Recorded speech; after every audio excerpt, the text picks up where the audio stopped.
ጤና ይስጥልን የተከበራችሁ ተመልካቾቻችን ከሸካ ቴሌቪዥን የሰዓቱን ዜና ይዘን ቀርበናል። ከዜናዎቹ ጋር ሚልኪያስ መስፍን ነኝ። የከተማ ልማትን ለማፋጠን የተጀመሩ እንቅስቃሴዎችን ለማጠናከር ትኩረት ሰጥቶ መስራት እንደሚገባ ተጠቆመ። በጊጫ ከተማ የውስጥ ለውስጥ መንገዶች ላይ የተከማቹ ጠጠሮች ባለመበተናቸው ምክንያት በሚመለከተው አካል ላይ ሲያቀርቡ የነበረው ቅሬታ መፈታቱን የከተማው ነዋሪዎች ተናግረዋል። ተሻለ ተካልኝ ያዘጋጀውን ሊዲያ ታምሩ እንደሚከተለው ታቀርበዋለች። ከዚህ ቀደም በጊጫ ከተማ ውስጥ ለውስጥ መንገዶች ላይ የተከማቹ ጠጠሮች ያለመበተናቸው ጋር ተያይዞ ቅሬታ ያቀረቡት ነዋሪዎች አሁን ላይ በተሰጠው ፈጣን ምላሽ መደሰታቸውን ጠቁመዋል። አሁን ዛሬ ነው መጣሁት። በጣም ጥሩ ሁኔታ ነው አየሁ። እስከታች ሂጄ ቱቦም አካባቢ አይቻለሁ። ቱቦ እየተገጠመ ነው። ገበያ ጋር ሊያገናኙት ነው እና ህብረተሰቡ አሁን መጪው ቅዳሜ ይመጣል። በዚህ ስራ ደስተኛ እንደሚሆን አምናለሁ። በጥሩ ሁኔታ እየሄደ ነው ያለው። የኳርም መንገድ ላይ ተበትኗል።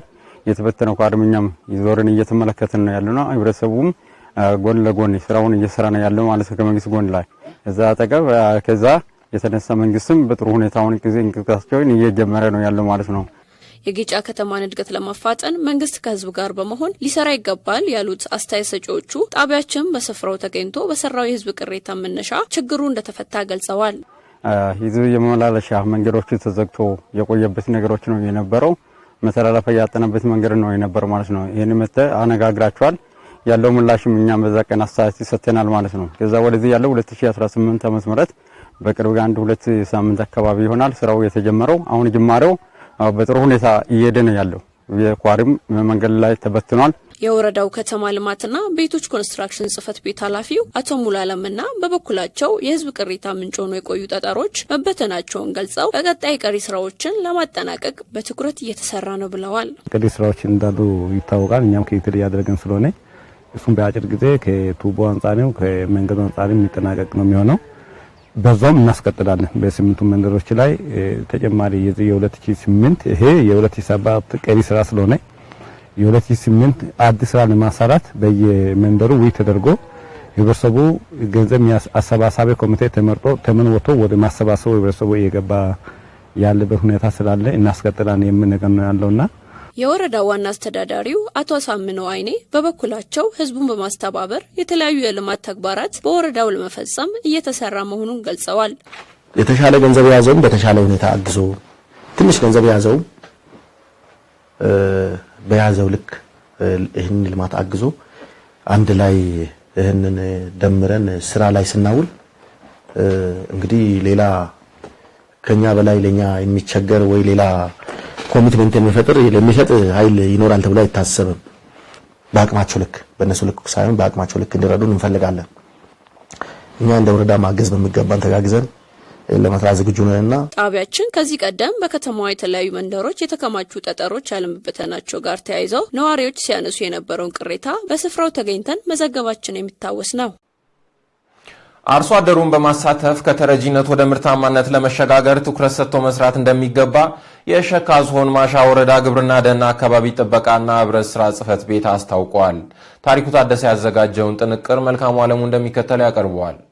በሀገራችን ስር ሰዶ የቆየውን የተረጂነት አስተሳሰብ በማስወገድ ህዝቡን ወደ ላቀ ምርታማነት ደረጃ ለማሸጋገርና የምግብ ዋስትናን ለማረጋገጥ መንግስት የልማት ፕሮግራሞችን በማቀናጀት ወደ ተግባር ተገብቷል። ለአደጋ ጊዜ የሚሆኑ ቅድመ ዝግጅቶችን ለማድረግ የሚያግዝ ገንዘብ ከማሰባሰብ ጀምሮ አርሶ አደሩን ወደ ስራ ማስገባት መቻሉን የማሻ ወረዳ ግብርናና ደህንና አካባቢ ጥበቃ ህብረት ስራ ጽፈት ቤት ምክትል ኃላፊና የእርሻ ዘርፍ ኃላፊ አቶ ታመነ ከበደ ይገልጻሉ። የተፈጥሮ አደጋም ሊከሰት ይችላል። ሰው ሰራሽ አደጋም ሊከሰት ይችላል። ስለዚህ ከነዚህ አደጋዎች ራሳችን ችለን በራሳችን ከዚህ አደጋ የምንወጣበትን ተግባር ነው እየሰራን ያለ ነው። ከመጀመሪያ ስንጀምር አካውንት ከፍተን በራሱ በስትሪንግ ኮሚቴ የሚመራ ተግባር ነው። የራሱ የሆነ ይሄንን የሚመራ ፎካል አለ። ስለዚህ የወረዳ አስተዳዳሪ ያለበት፣ ፋይናንስ ያለበት፣ የግብርና ጽፈት ቤት ኃላፊ ያለበት በእነዚህ ጣምራ ፍርማ የተከፈተ አካውንት አለ። በዚህ አካውንት የሰበሰብነው ገንዘብ ወደ 300,000 ብር አካውንታችን ላይ አለ ማለት ነው። ከተረጂነት ወደ ምርታማነት ለመሸጋገር የሚያስችሉ ግንዛቤ ከተሰጣቸው በኋላ ወደ ስራ መግባታቸውን የማሻ ወረዳ ውዋ ቀበሌ አርሶ አደሮች አንስተዋል። እኛ የጀመርነው መነሻ ከተረጂነት ወደ ምርታማነት ለመለወጥ ነው። ይህንን ከባለሙያ እገዛ ይሄ ይህንን አላማ ይዘን ወደ ስራ እየገባን ነው። መንግስቱ ችግራችንን አይቶ ሰርተን ደግሞ እንድንለወጥ ለሀገራችን ደግሞ ለውጣማ እንድንሆን ለሀገራችን ደግሞ ሌላ ለውጦችን እንድናመጣ ያው በወቅቱ ያለውን ያው ባቄላ ብዙ ነገሮችን ሰጥቷል። ከዛም ደግሞ እኔ ለምሳሌ የተጠቀምኩት ባቄላን ነው። ባቄላውን 2 ጥማድ ባቄላ ወስጃለሁ። እሱው የሚሆን በማዳበሪያም ደግሞ ከሱ ጭምር ነው መንግስት የሰጠው። የኡዋ ቀበሌ ግብርናና ጽሕፈት ቤት ኃላፊ አቶ አማኑኤል ብራቱ በበኩላቸው ከተረጅነት ወደ ምርታማነት ለመሸጋገር ለመጀመሪያ ጊዜ 46 አርሶ አደሮች በግልና በተቋማት ላይ እንዲያለሙ መደረጉን ጠቁመዋል። 2.5 ሄክታር በመኸር ተግባር ብቻ ተፈጽሟል። ከዚህ ውስጥ በዝርዝር ስንመለከት ስንዴ 1.5 ሄክታር፣ ባቄላ 7፣ አተር 4 ሄክታር፣ ተሳታፊ አርሶ አደር ወንድ 40 ሲ6 በድምሩ 46 አርሶ አደሮች የተሳተፉበትና ጥሩ ምርት እየተጠበቀ ይገኛል። ከዚህም አልፎ በመሰብሰብ ደረጃ ላይ የደረሰ ምርት አለ። ባቄላ እንደምታየው 7 ሄክታር ነው። እኛውን ስሚት ያደረግነው አለ። ምርታማነቱ ጥሩ ነው። ፐር ሄክታር 12 ራሱ የምንወስደው እስከ 90 የሚጠጋ ምርት ይገኛል ብለን ከዚህ እንጠብቃለን። ከዚህ ቀደም በነበሩ ዓመታት በወረዳው የተከሰተ የተፈጥሮም ይሁን ሰው ሰራሽ የአደጋ ስጋቶች ባይኖሩም የሰብአዊ እርዳታ የሚውሉ ወቅቱን የጠበቀ የምርት ክምችት በማድረግ የምግብና ምግብ ነክ ዋስትናን ማረጋገጥ ስለሚገባ በቀጣይ ከዚህ በላይ ለማስፋት እንደምሰራም አቶ ታመነ ገልጸዋል። እኛ አካባቢ እንደዛ ነው ቢከሰት እኛ መከዘን የምንችለው እህል አለን ወይ መስራት አለብን በሚለው በንቃተ ህሊና አርሶ አደር እየተሳተፈ ያለውና በመስኖም እያሰፋን ያለ ነው። በመስኖ እርሻዎቻችን ማለት ነው። በስራ ስር ተብሎች ላይ ትኩረት እየሰጠን ያለ ነው። ስፔሻሊ አሁን ደግሞ በበቆሎ ላይ በክላስተር እናለማለን ብለን ግብ ይዘናል። በክላስተር እናለማለን ብለናል። በመጨረሻም የብሔረሰቦችን ቋንቋና ባህል ጠብቆ ከትውልድ ወደ ትውልድ ለማሸጋገር የተጀመሩ እንቅስቃሴዎችን አጠናክሮ ማስቀጠል ከሁሉም ይጠበቃል ተባለ። መጪው የካቲት 4 እና 5 ቀን 2018 ዓ.ም በቴፒ ከተማ ለሚከበረው የማጃንግ ብሔረሰብ ቋንቋና ሲምፖዚየም ድምቀት አስፈላጊ ቅድመ ዝግጅት በመጠናቀቅ ላይ መሆኑ ተገልጿል። ጌትነት ገረመው ተጨማሪ አለው። የማጃንግ ቋንቋና ባህል ሲምፖዚየም ሰብሳቢ አቶ ዮሐንስ በንዲ እንደገለጹት በመጪው የካቲት 4 2018 ዓመተ ምህረት ለሚከበረው የማጃንግ ብሔረሰብ የባህል ሲምፖዚየም ኮሚቴ በማዋቀር አስፈላጊ ቅድመ ዝግጅት እየተደረገ ነው። የሲምፖዚየሙ ቅድመ ዝግጅት የተለያዩ ንዑሳን ኮሚቴዎች አብይ ኮሚቴና የተለያዩ ንዑሳን ኮሚቴዎች ከስሩ ተዋቅረዋል። እነዚህ ንዑሳን ኮሚቴዎች የየራሳቸው የሆኑ የስራ ድርሻ አላቸው።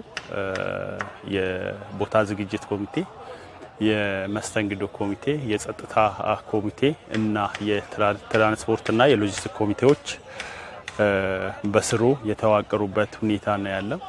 ስለዚህ ኦሬዲ አሁን ያለንበት ሁኔታ የቦታ ዝግጅት ጀርባዬ ላይ እንደምትመለከቱት የቦታ ዝግጅት ኦሬዲ ወደ ስራ የተገባበትና የካቲት 4 እስከ 5 ድረስ ለሚከበረው የማጃንግ ባህልና ቋንቋ ሲምፖዚየም ቅድመ ዝግጅት ስራዎች ይሄንን ነው የሚመስሉትና የማጃንግ ብሔረሰብ ቋንቋና ሲምፖዚየም የሚዲያና ኮሙኒኬሽን ኮሚቴ ሰብሳቢ አቶ ዮሐንስ ኢቴላ በበኩላቸው በቋንቋና ባህል ሲምፖዚየም ላይ የፓናል ውይይት፣ የማጃንግ ብሔረሰብ ባህላዊ ምግቦችና መጠጦች እንዲሁም የቱሪስት መስህብ ቦታዎች እንደሚቀርቡም ጠቁመዋል።